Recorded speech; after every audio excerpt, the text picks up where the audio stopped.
Hey guys, we're live. Today we're going to do a quick preview of the men's game in the NIT against Utah. That game will be on ESPN2 at 8 p.m. Central Time tonight. So let's just get right into it. Iowa's the third seed, Utah's the second seed. Um, they're a Pac 12 team who finished tied for sixth in their league. They went 9-11 during the season. We went 10-10. Over the last 15 games, they've gone 6-9. Okay, they're led by a scorer named Brandon Carlson. He has 17 points a game. He was first team All Pac-12, so he should be a handful. I'm trying to get this in place where I can actually do this for you guys. Okay, just get this. There we go.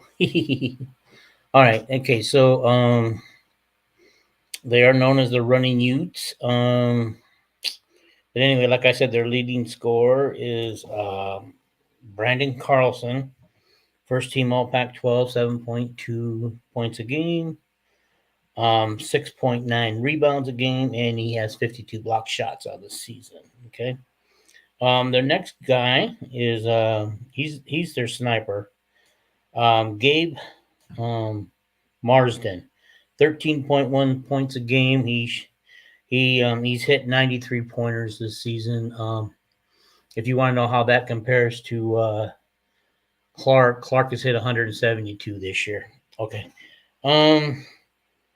All right. Devin Smith is their next guy on the list. He's 7.2 points a game, 5.9 rebounds, and 170 assists. So he appears to be their assist guy. Okay. And they got six players who average 8.6 or higher. They average about 8.9 3-pointers a game. Okay. Utah sixth nationally in assists, 17.4 a game. They're 32nd nationally in assist to turnover ratio. I could not find what that assist to turnover ratio number was, but in comparison, Iowa is ninth with 1.85 turnover ratio. So I think Iowa is a little better at taking care of the ball, it appears. Okay.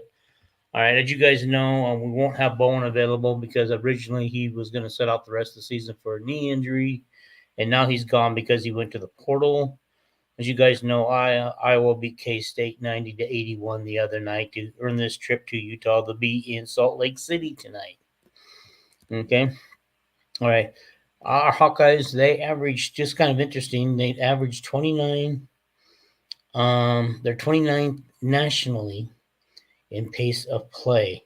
They average 74.2 possessions per 40 minutes, 14.94 fast break points, which I believe was also okay. I forget where the rank was on that. They average 83 points a game for the last 3 out of 4 seasons, and so they've done well there. They just got to go to the defense. Iowa. One thing with Iowa is if they can, if they're shooting the ball well, they have to outscore teams, and you guys have seen that all year.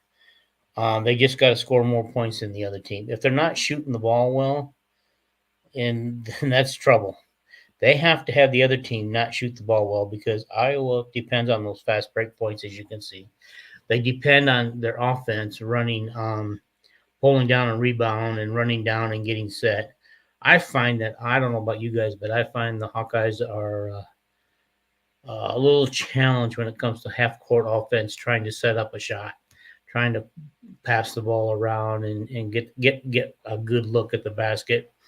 And so I find they're more challenged than that. So they have to depend on those guys not hitting their shots, and usually it's a 3-pointer that they're giving up. And as you can see, they've got a sniper that can do that. He can hit them threes. Okay, so that's going to be a huge. Okay, all right. Iowa leads the Big Ten in scoring. Yes, for the six straight seasons, 7 out of the last 11 seasons. So as you guys know, Fran does bring an exciting brand of basketball to Iowa. If you're just looking at the scoring aspect, because he's involved in some pretty high scoring games. He doesn't get into these 91, 50 games, or 80 to 50 games, because his offense scores so quick sometimes that the other team is getting more possessions and more chances to score. And they usually do it by the 3-pointer, because we've seen Iowa get burned by that 3-point shot. And so when the other teams aren't hitting that 3-point shot and we can rebound the ball, we can run it down the other end and score quickly. Okay. All right. Just a little Big Ten history for Iowa. They're 11-8 in the NIT. They're making their 9th overall appearance.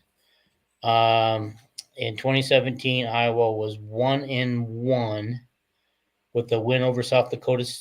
I guess it was just South Dakota. I was at that game, by the way. And a loss to TCU. Both of those were in Carver. Then 2013, you guys all remember that big run that they had early in Fran's career, where they made a big run in the NIT, losing in the championship game to Baylor. And so that's a game, too, where they couldn't stop Baylor. It just seems like when Iowa runs up a team that's more athletic than they are, more they can shoot the threes with comfortably. It just seems. Oh, and when we get a big center, because we don't have a true center on our team, and so when those things happen, Iowa has a tendency to struggle a lot. And so I don't know. Maybe in the portal this year, they could look for a true post player. They've got one on the bench, but whether or not he stays at Iowa is I don't know. McColvey, however you guys want to say it. He looks like I wouldn't be surprised if he hit the transfer portal. He just never materialized the way I think Fran thought he would. But we just need a true post player. We really do.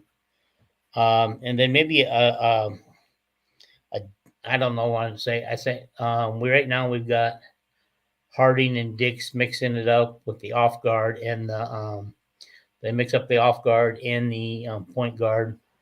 And I just sometimes think, Perkins is our point guard, and told differently. And I just wish that sometimes we could get a better ball handler. Harding is making some decent strides, but whether he can be the starter next year alongside Dix, I don't know. Or maybe Perkins will be back. He hasn't decided yet, or he hasn't given us any indication. And so I don't know what the future holds for the Hawkeyes guys for the men's basketball, but I do know that we need to get in the portal, and the two things I would go for would be a true post player and a true point guard. And so if they can find that, I know that there's not much swarm money in the basketball, so that is what it is. Okay. You guys can feel free here to type your comments or ask any questions you want.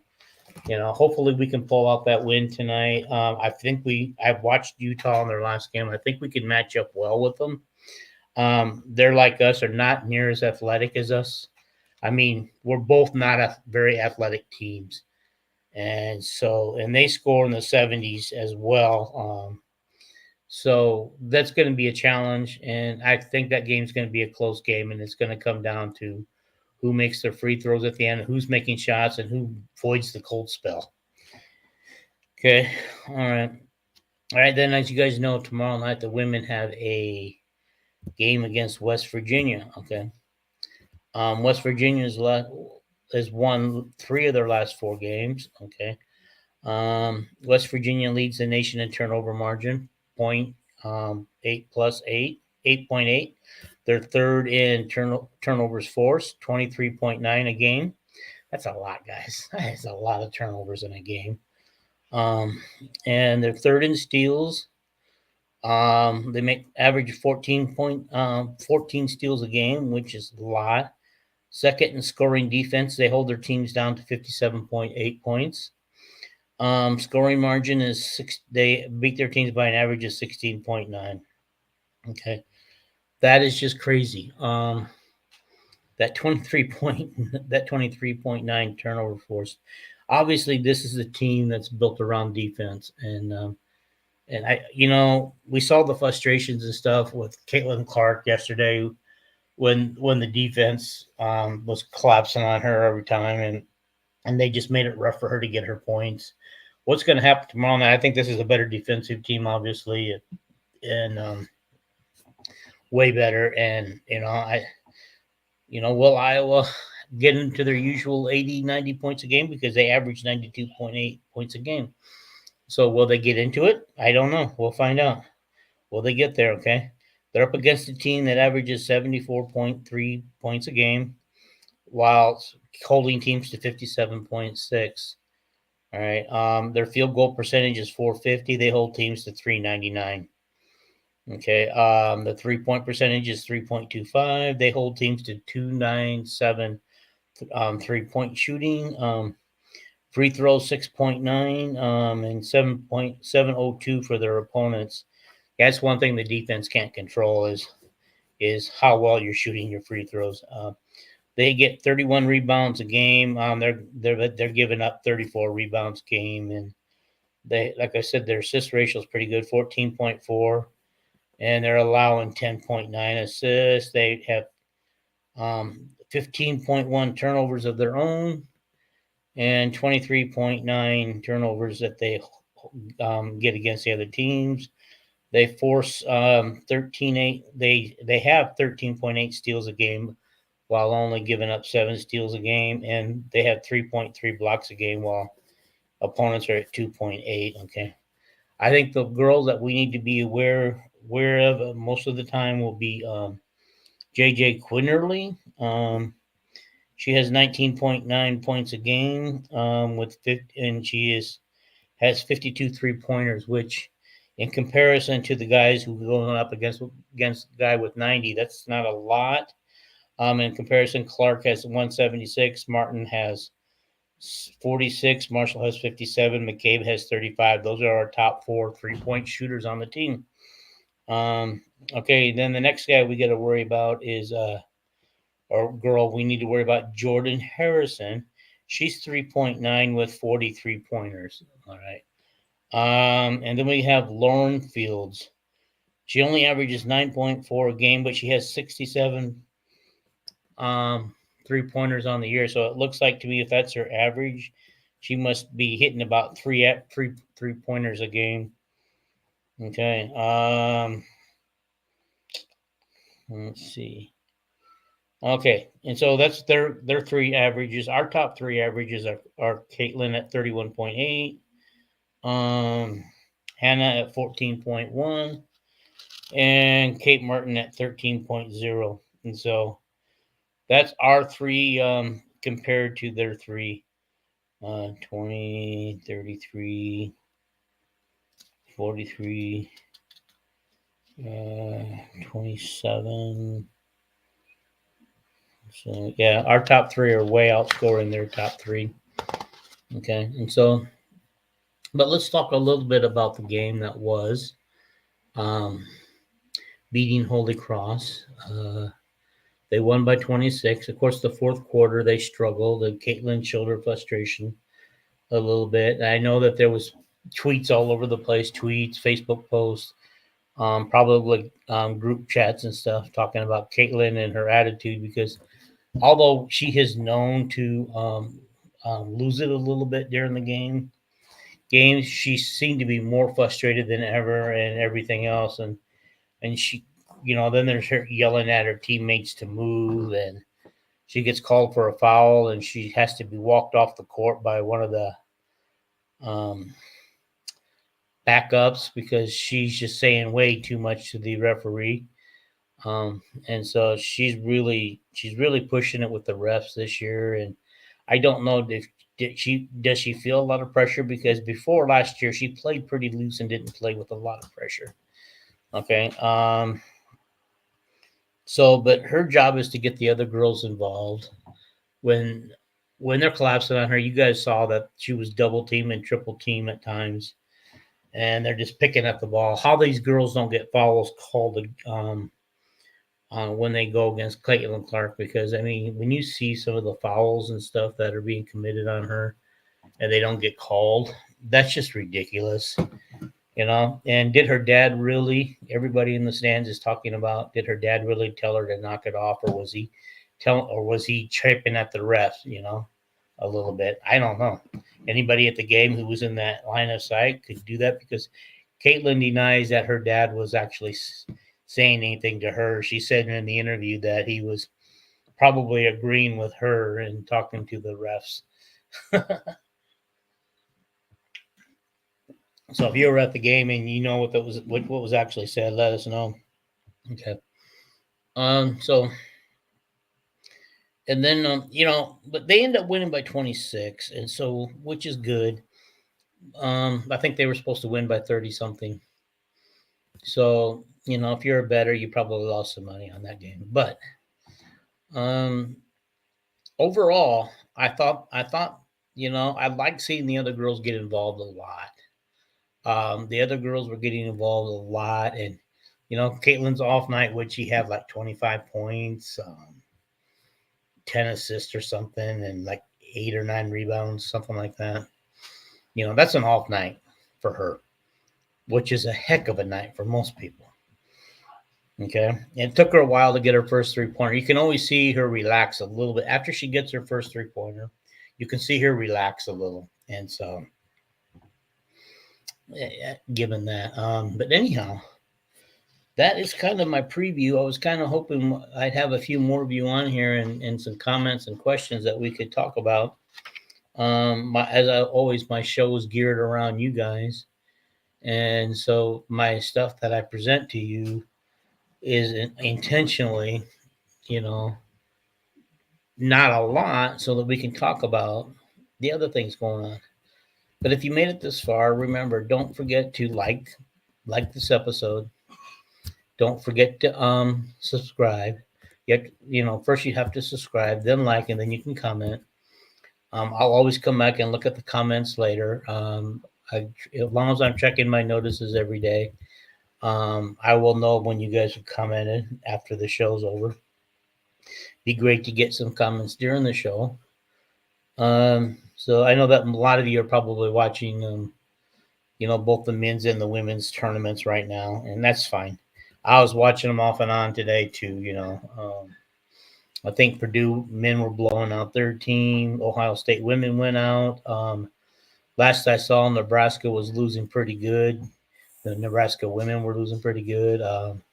Iowa State women play tonight, and I just want to give a heads up and a congratulations to Audie Cooks or Crooks, whatever it is, Crooks or Cooks, from Iowa State, freshman who got 40 points in their big win the other night, and Iowa State's big win the other night. I think she's going to be the next girl that a lot of the little girls in the state of Iowa look up to. And, Iowa State should be winning a lot of games next year.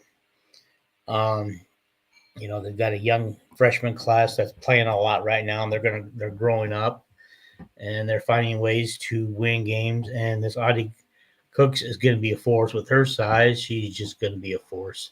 I'm going to hate it when we play against her next year because we're going to have nobody go up against her.